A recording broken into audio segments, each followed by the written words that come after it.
What's going on, everybody? Thank you for joining us for another Overwatch Coach VOD review. Today, we have a Plat 5 Mercy, and they write, "Hello, I'm a Mercy main, and I've been playing for a year now. I'm on PS4, and I've been struggling climbing even when playing different heroes and would like a VOD review to improve. I was Plat 5 when this was made. The map is Blizzard World, and the match was on the 16th of December. So,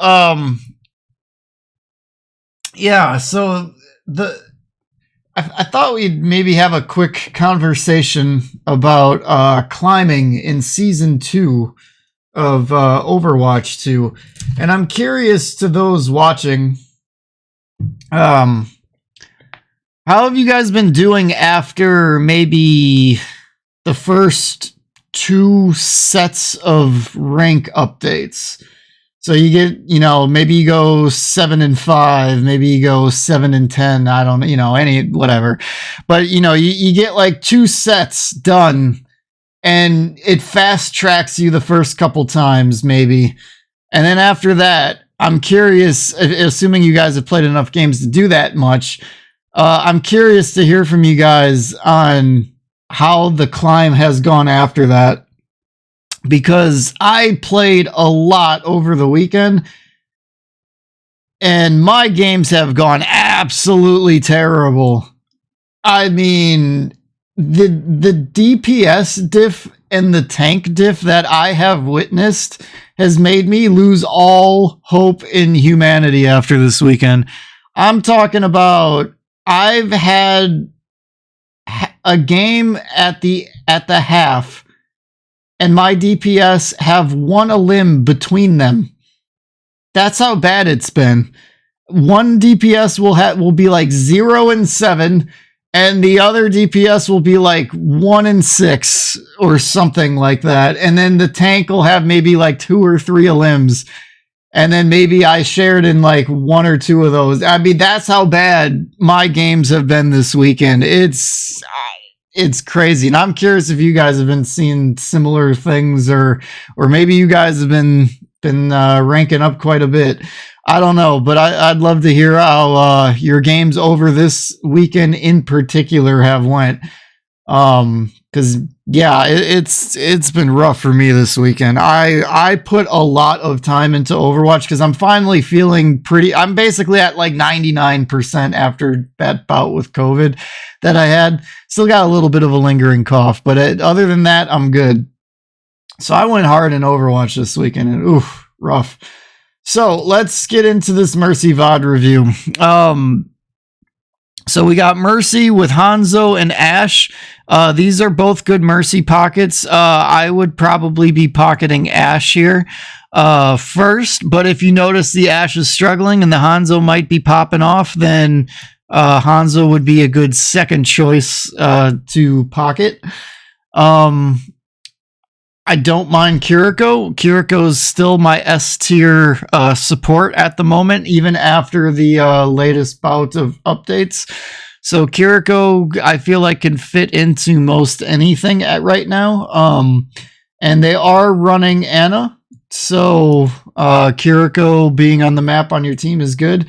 Not a big fan of Ball. I do view him as the worst tank in the game, probably. Yeah, I'd say probably. I'm not saying he can't make Ball work. He's not completely useless. But this part here is going to be rough, especially against a Doomfist and a Bastion. I think it's going to be rough on the tank front. But if you can pocket your DPS, they might be able to carry enough where maybe it won't matter as much. So without further ado, let's get into it. Might help if I have 3, 2, 1. Attackers incoming.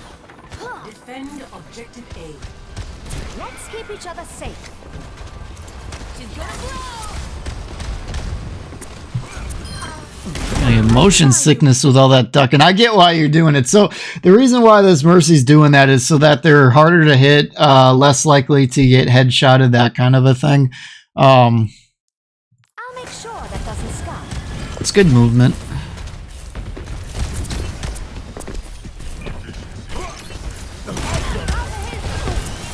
Be purified. Good dodge, yeah. So after seeing that, the Hanzo might be the guy to pocket here. I agree with everything you just did there, pocketing the Ashe first. But after seeing the Hanzo take out the Doomfist, he might be the pocket choice now. I might be starting to slide over more to him than the Ashe, but let's see.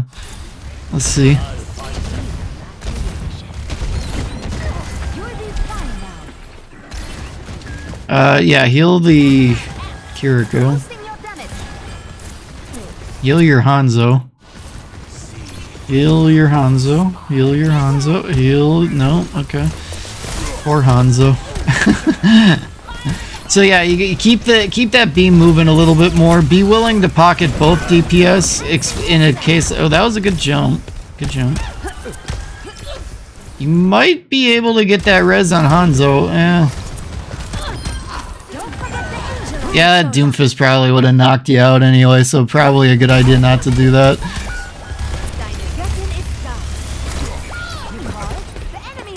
At this point, just get out. Get out if you can.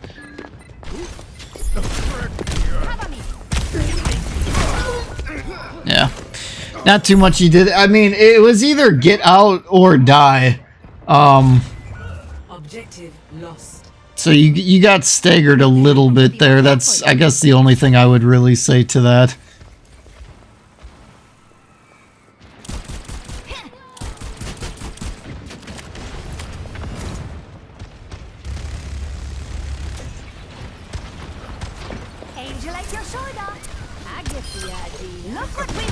Nice. Good shots with the Ashe.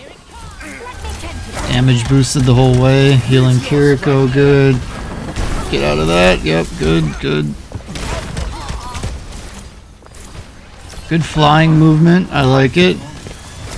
The only thing is we haven't gotten a res off yet. Okay. Good. You did it undercover.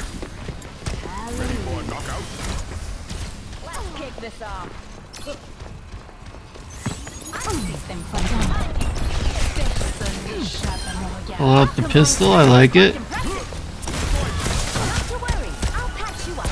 Healing the Ashe when she takes damage, staying out of the line of sight. Healing your tank. I like the movement, I like the jumping. Movement's really good.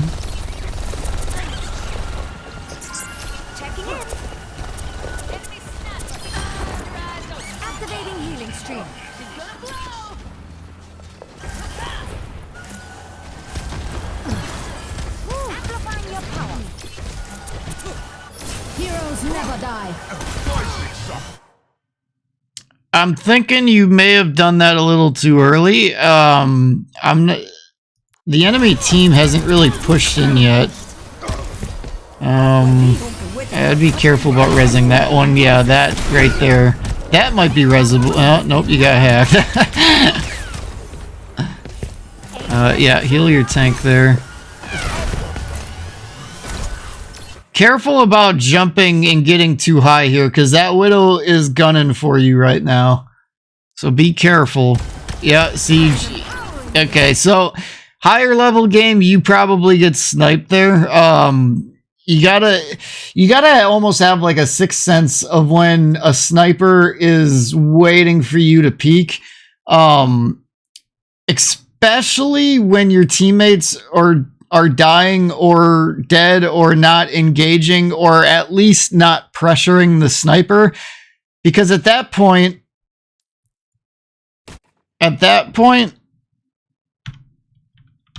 they're doing this. They're just doing this. They're just sitting here and waiting for you to show yourself, and then they get their shot. Now, this Widow missed. So lucky for you. I wish I had that luck from based on how this weekend went, because Jesus. But yeah, that right there could have easily been a kill shot and you're dead. So you gotta kind of have that sixth sense on, okay, I'm being watched. If you get hacked, everybody can see you, you know that. So it's like, you gotta just be careful there. Now, if I were you, I would be trying to go to your spawn. The second your tank left you and engaged on their own, just tell them, well, God bless, see you later, I'm out. Because there's no way in hell I'm following you. And you did the right move by not following. The only thing I would say is try to get to your spawn and wait for your team to come out and re-engage with them. Yep, and that's what you're doing. The only thing I'd say is maybe not jump over this because you might get sniped.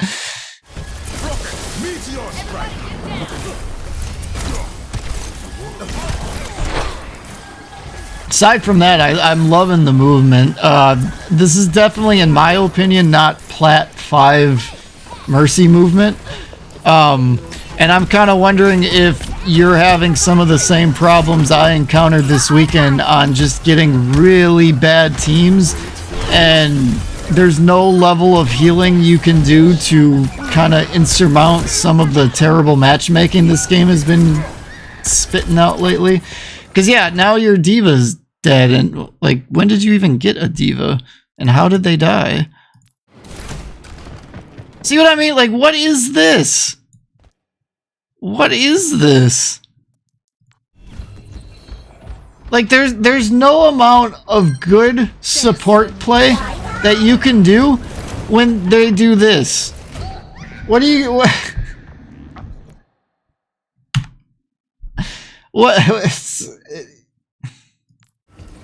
I've never in my life seen a Diva even try that before.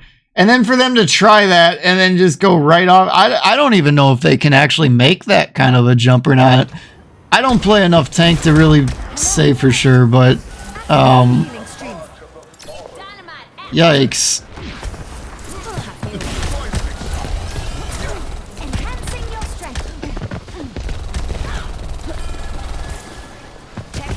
So the only thing I would say or add to all of this is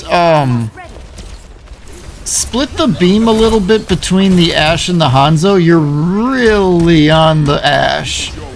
And I'm hearing hit marker sound, so the Ashe is hitting shots. But I mean, look what the Hanzo just did. I mean, this Hanzo doesn't seem like he's that bad. And without being able to see numbers, I can only guess what what they're balancing out to. But I wouldn't be shocked to see if the Hanzo's keeping up with the Ashe, even without the pocket.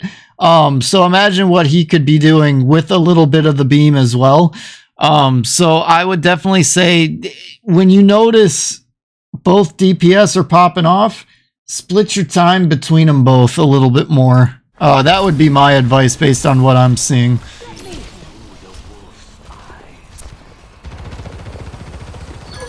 You call it? Let me fix you up. Has your Kiriko ulted at all yet?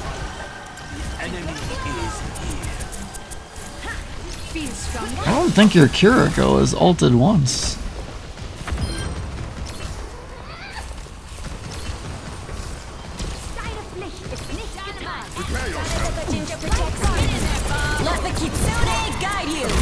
Okay, do not... Okay, I really hope you do not ult here, because... Holy crap, did we just spend a bunch of ults, I think. How many did we have before all this? Oh, we only had 3. Okay, so yeah. Kiriko ult and Bob should be more than enough to win this next fight. So do not use your ult here unless this fight somehow goes completely sideways. Pocketing Bob, yeah, that's totally fine in this case. Heal your Ashe. Heal your Ashe. There you go. Okay, so I like that you didn't ult there.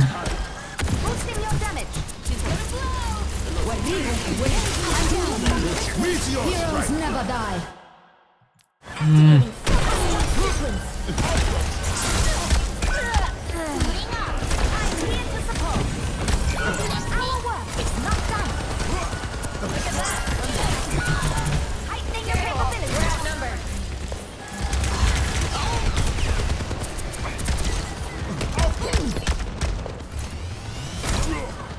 Good duck, or not duck, but good dodge there.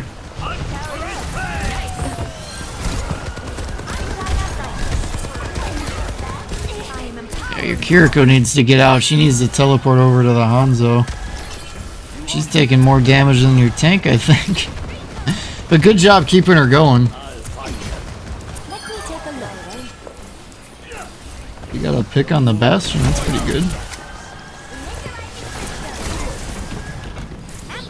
Yeah, you're doing a good job of just keeping everybody topped off. Okay, now you're finally giving the beam to Hanzo.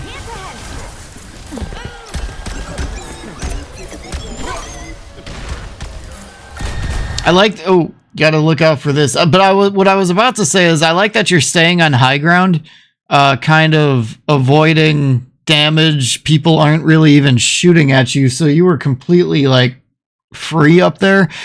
But then you jumped down, and on top of that, you stayed in the range of the Bastion ult. So, I don't know if you necessarily needed to come down from here, did you? Watch this bit again here. So, okay, your Tracer's up there with you. You could maybe be healing them. Actually, I didn't even see that Tracer until rewatching this. But, with that said, so right here, okay, number one, the Tracer's right here, so you could have flown to them and gotten out of this Bastion ult. But it's hard to fault you for that because I didn't even notice that the first time. I caught that on the second go around, so I don't even think you saw that. Hard to fault you because I didn't notice it either at first. But that would have been the right play here. The other thing is I don't think you needed to jump down from that high ground. And because it's kind of like the principle of Lucio, when Lucio's on the ground, he tends to catch a little bit more flack than he does when he's wall riding. And you kind of became, I mean, I get that you're not completely on the ground yet, but you're basically a grounded Mercy at this point, and then now you're catching damage that you wouldn't have caught if you stayed, you know, back up where the Tracer is. So, yeah. 60 seconds remaining. Ich sollte schnell zurück. Ha! Not to worry, I'll patch you up. Nice to know you have my back. Right by you. My senses are sharpened. Okay, good. You got the res off. Unfortunate. Now the Tracer's dead. Let the Kishin guide you. Heroes never die.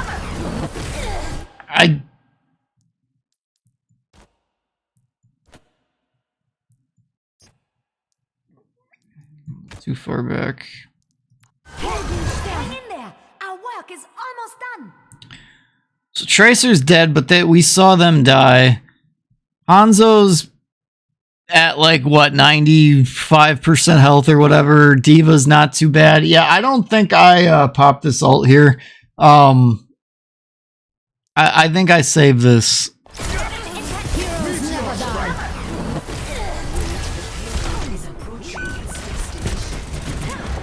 Careful not to shoot a blocking Doomfist.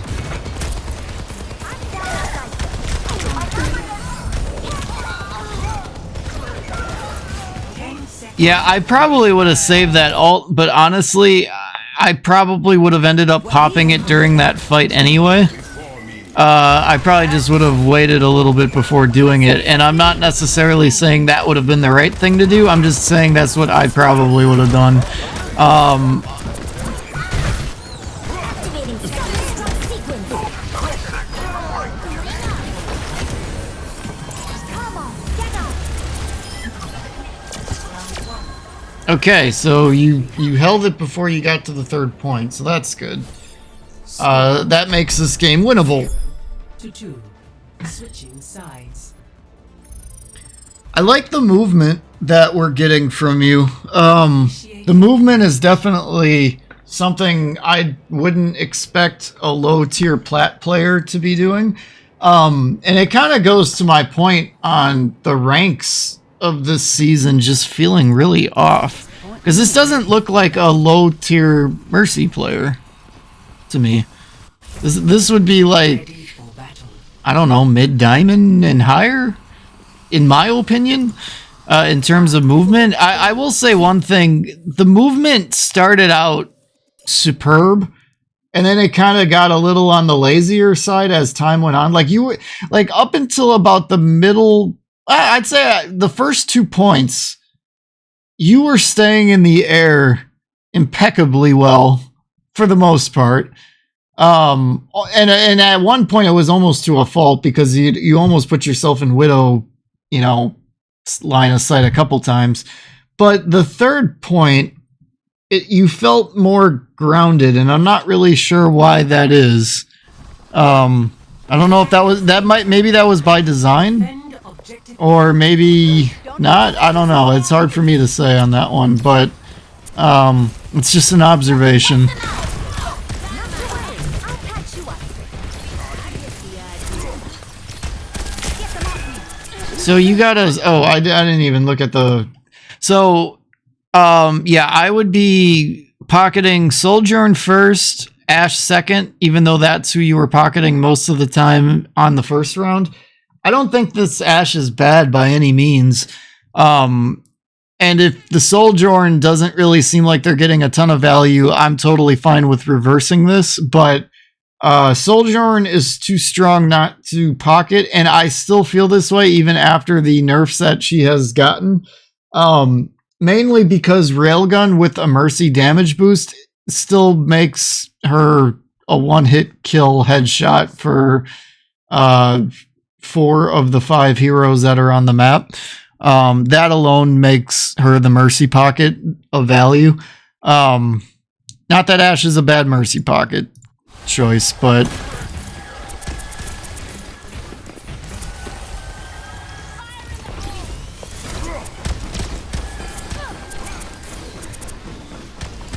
Amplifying your power. You're all good. Checking in.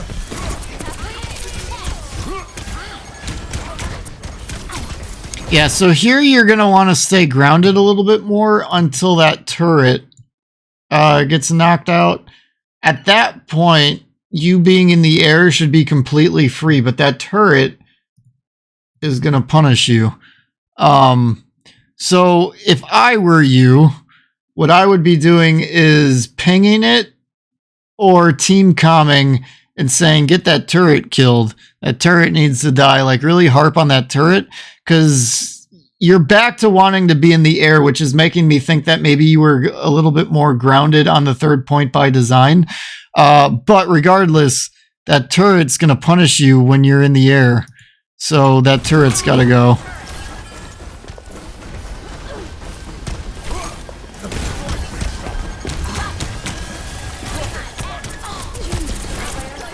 Yeah, that turret must not have a line of sight on much, because the second you're in the air, that thing is hitting you.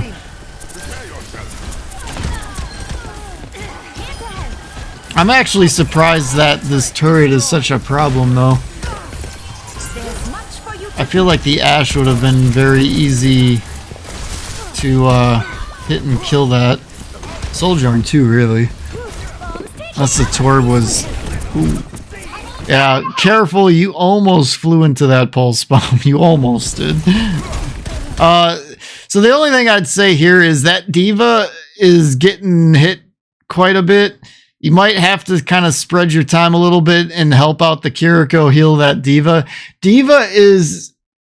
The reason I'm not a big fan of D.Vas is because they take up a lot of healing resources.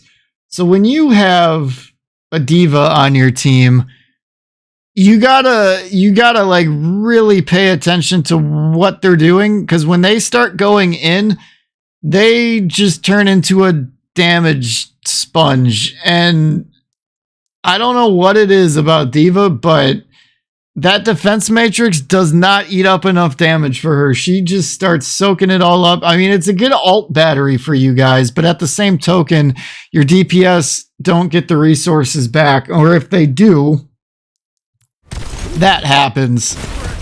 Now you've got Baby Diva instead of Mech Diva. Well, you don't even have that because she died too. But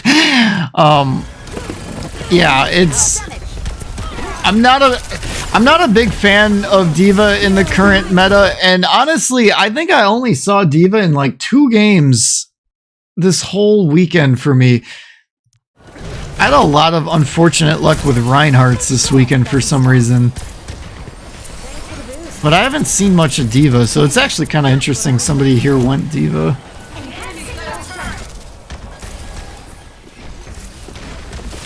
In that game that I had with Diva, I wasn't Kiriko, so I'm not even sure how Kiriko feels next to a Diva. Because I don't think I've played Kiriko yet with a Diva tank on my team. But it kind of feels like they're struggling to keep this Diva going. And that's even assuming this Kiriko's pocketing Diva. Which it seems like they are, but...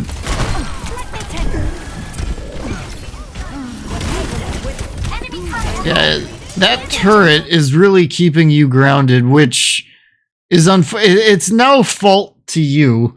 It's more of a fault to why is the team struggling to take this turret out.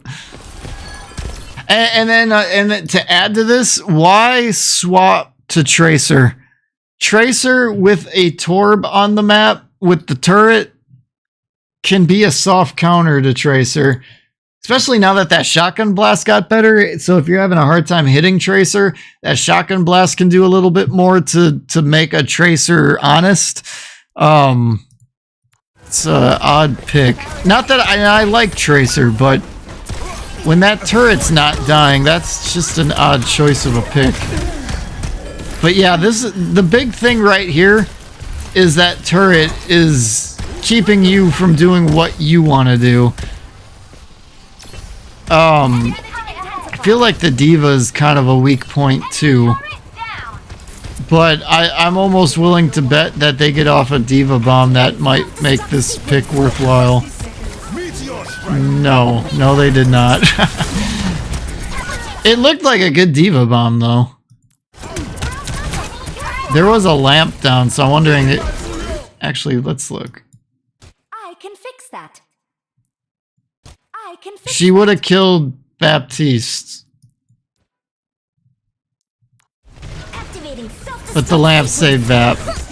Yeah. She would have killed Bap. But that does not make being Diva worth being here. I think right now we've got a team comp issue. And so let's just talk team comp a little bit here. Tracer is a bad pick. Diva I don't like with these two supports. And because there's clearly a damage issue going on here, like stuff isn't dying. So that to me kind of makes Mercy a bad pick because they're having trouble getting kills. And Mercy doesn't do enough when the DPS are struggling or when there's a DPS diff or if there's a tank diff and the kills just aren't coming off of it. So that's where I would like to see you go. Any other support that deals damage, Moira, Lucio, I would not play Zen into this, but pretty much any support that you're decent with that can do some damage, I think would have been a good swap here.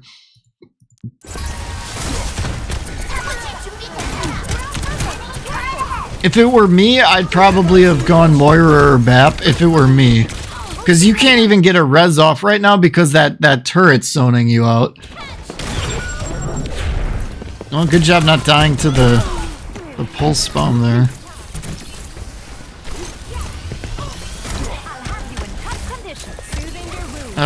Yeah, keep your Tracer up. You don't want them to die. 30 seconds remaining. Tracer, yeah. Get on your soldier arm. Can that be? Yeah, you should be able to res that. I will not let you fall.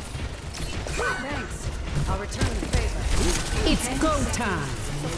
So right here, I would be looking to ult at this point, and you're going to be the one that needs to touch, I think, too, because your Tracer just died. So what I would be doing is alt, go instantly to heal beam, shoot yourself up into the air, and get to point, and probably pull your pistol out and kill that turret. And then at that point, you got free reign unless that Ana can snipe you down, which a good Ana should be able to do pretty easily. But I don't know if, being that this is console, I don't know how well the Ana's aim here. But yeah, I don't know why you're not ulting here. Because if you're ulting right there, you're healing both of those guys and you're keeping the Diva in mech. But on top of that, you have to touch. Yeah, so you didn't... Okay, so number one...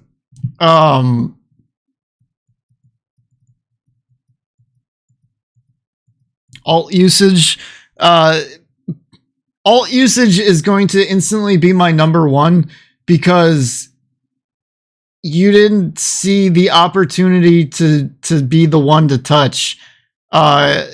So number two, I'm going to say positioning, and all of this is going to be at that ending there. Let me go back here. So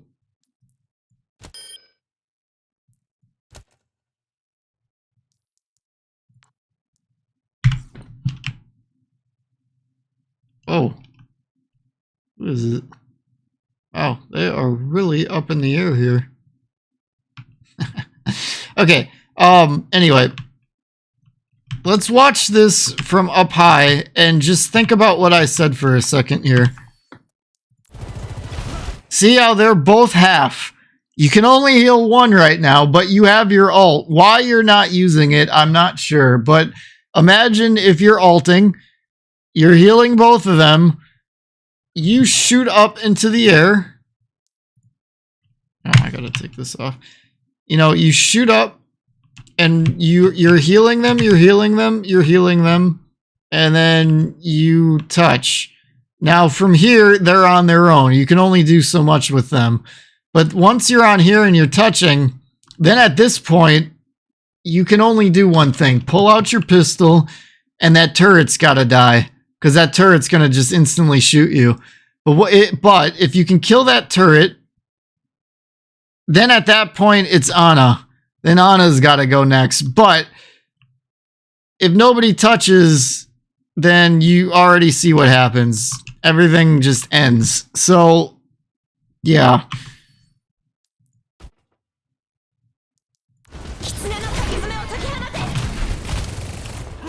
And this is a bad Kiriko ult too. I didn't even realize Kiriko was here.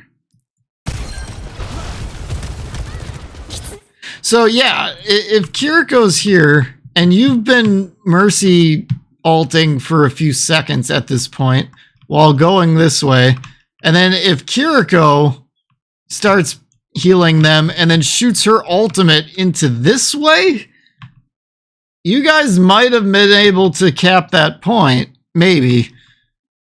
I don't know. It's hard to say for sure. But you definitely, between you and the Kiriko, you definitely would have made it a possibility. Because then on top of that, like say she ults this way and she's healing and then you are kind of flying around with your pistol. Say you get low, that Kiriko maybe could teleport to you and then start healing you. And then suddenly now you've got a stronger contest going. It all hinges on that turret dying and these two getting a little bit more heals and an opportunity to shoot forward. It's asking a lot. And I'm not saying it's something, I'm not saying it was a guarantee that you cap that point, but it's the only play you could have made here, because doing this isn't gonna, it's not enough. So that's why I say you're positioning, because you're the reason that this fight didn't get anywhere. Under the circumstances, because I'm not really sure what happened to the Tracer other than them being dead, but they might have done something stupid to die for all we know. But Under the circumstances of what we had to work with, that should have been a thing. And then number 3, I don't know if I have a number 3. You rezzed at opportune times. I guess, Sixth Sense. I'll throw this one in here. When you shot yourself up in the air and the Widow was trying to snipe you, you just got to be careful with those sort of things. When you know there's a Widow on the map and you know your team's not currently engaged in your situation, they were respawning. Be careful how you reveal yourself when you do reveal yourself in a team fight, especially in Overwatch 2 versus 1, because a better Widow headshots you and suddenly you stagger your team.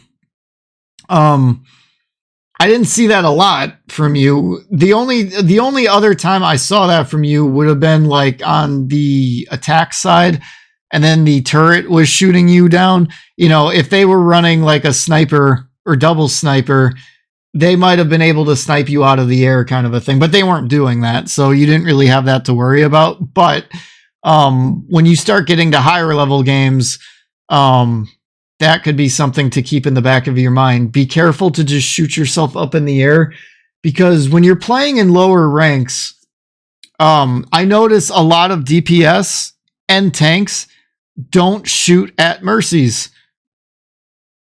It's like it's too difficult for them to hit. So in a particular game where I noticed my team was not shooting at mercy, I went Baptiste and I started being a DPS Baptiste to some extent, and I started shooting mercy because I noticed she was just having too easy of a time. And I actually shot her out of the air a couple times. And I started making her think twice about how she was moving around the map and that sort of a thing.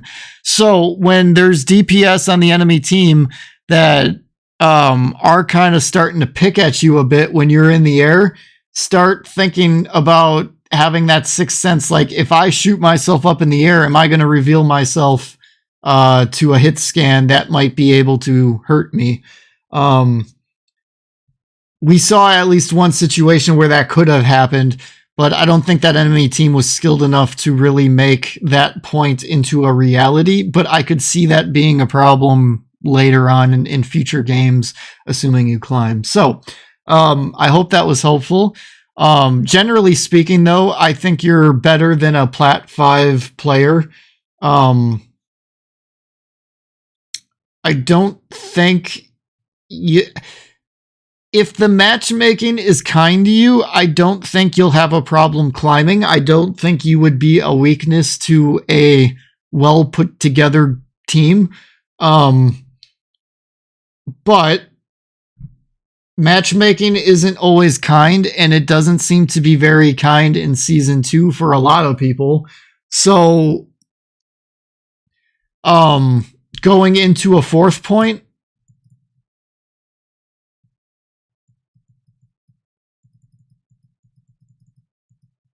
one tricking, when you notice your team isn't getting eliminations, maybe start thinking about, is there a way I can start doing more damage for my team to help try to get a pick?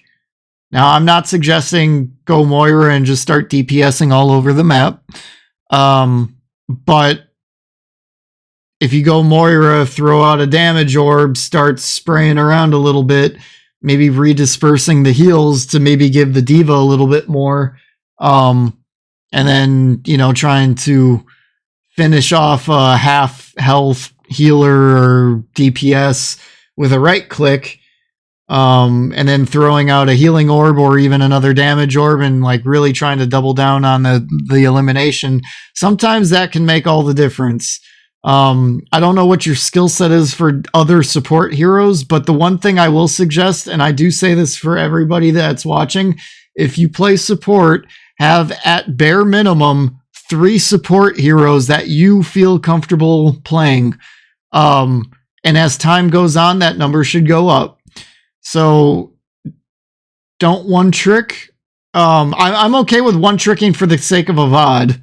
So I'm not saying like, but in a case like this, if this is just a game where you're playing, I definitely think on attack, maybe swapping off of the Mercy to try to redisperse some of the damage coming out of your team, making the support side a little bit more DPS heavy could have maybe been beneficial. But I don't know what your skill set is for the other supports. So I just want to throw that out there as a 4th point because that just popped into my head as I was talking. So anyway, I hope this was beneficial, helpful, and all that. And thank you guys for watching, and I'll catch you guys on the next one.